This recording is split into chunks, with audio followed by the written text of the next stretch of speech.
va enchaîner avec la start-up suivante. Il s'agit de CallSquare, qui propose une technologie de management des campagnes d'influence marketing. Alors, c'est une solution clé en main qui va permettre aux marques de choisir leurs influenceurs avec lesquels elles souhaitent travailler, de gérer leurs campagnes d'influence marketing et aussi de mesurer, bien sûr, la performance de ces campagnes.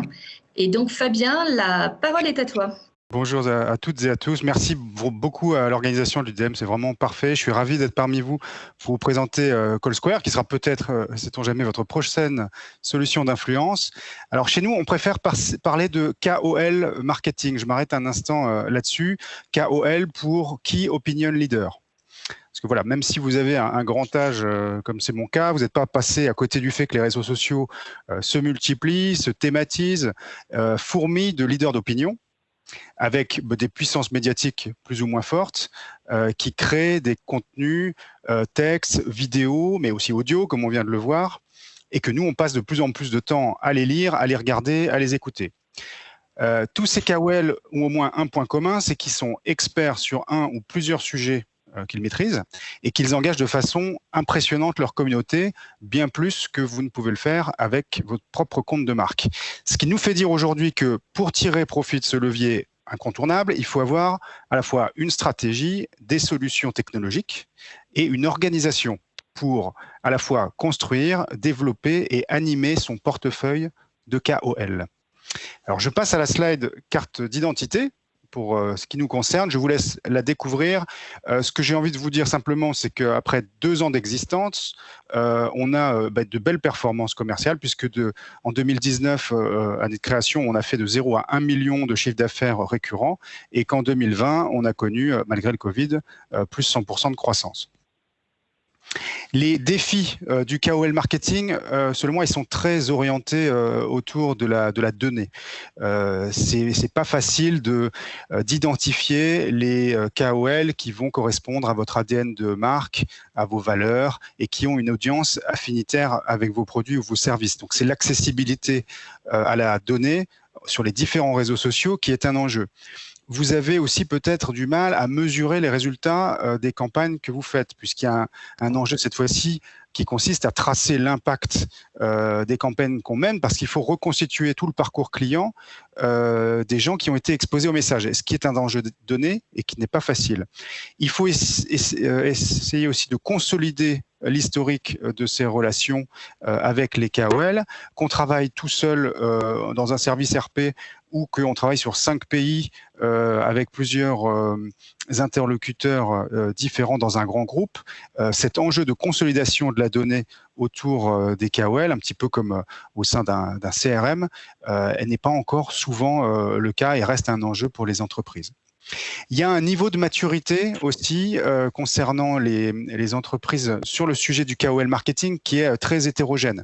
Je vous prends simplement la colonne de gauche, encore beaucoup d'entreprises qui sont novices sur le sujet, avec une implication de la direction qui peut être faible, avec des ressources humaines associées qui sont soit inexistantes, soit c'est 1 ou 2 stagiaires, une méthodologie qui est test and learn, mais souvent c'est du test et puis on n'en retient pas grand-chose, des indicateurs qui peuvent être standards ou des outils basiques.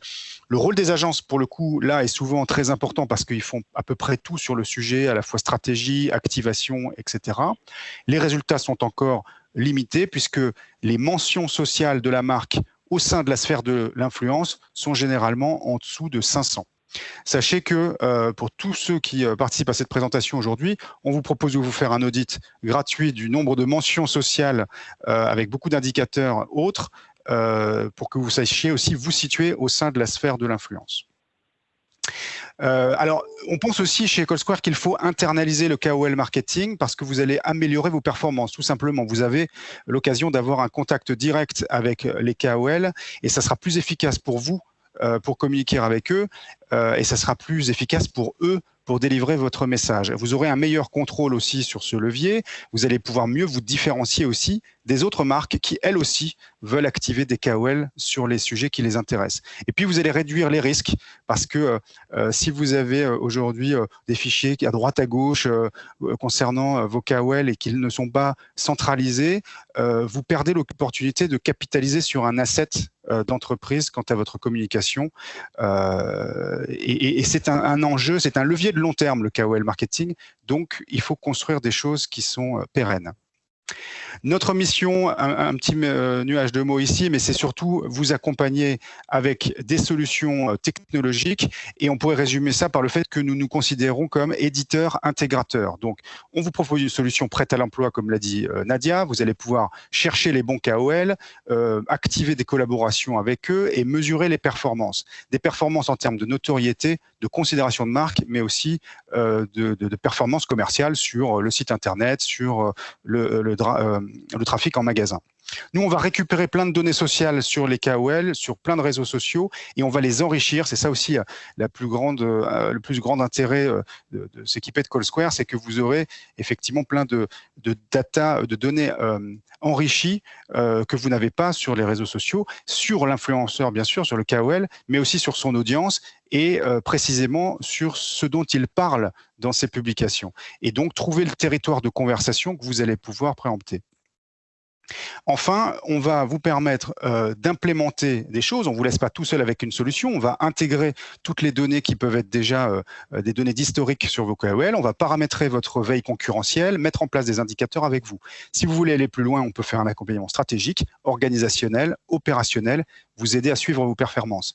Et enfin, de façon régulière, on vous accompagne avec des études marché sectorielles. On vous aide à valoriser aussi les résultats du KOL marketing qui, au niveau des comités de direction ou des boards, sont encore méconnus. Je finis avec une étude de cas. Vous avez un acteur de la cosmétique qui utilise CallSquare dans différents pays. Alors, vous avez au niveau de la France, qui est le siège, une directrice de la communication dont les enjeux sont la notoriété, qui va regarder essentiellement des indicateurs d'engagement, d'earned media value, donc de retombées médiatiques. Mais au niveau de l'Angleterre, où sont pilotés plus les enjeux d'acquisition, on va avoir 4 personnes qui utilisent CallSquare et qui vont regarder surtout, grâce à l'intégration de plateformes d'affiliation dans notre outil, des indicateurs de performance sur le site Internet. Et puis en local, Espagne, Allemagne, vous avez des responsables RP Influence qui vont avoir leurs enjeux plus locaux, parce que ce sont des gros pays pour le client en question. Voilà, j'en ai à peu près fini. Les résultats, c'est que pour ce client, à présent, il y a plus de 40% des ventes qui sont imputables au KOL marketing, sur lequel la personne qui a acheté a été exposée à des messages d'influence.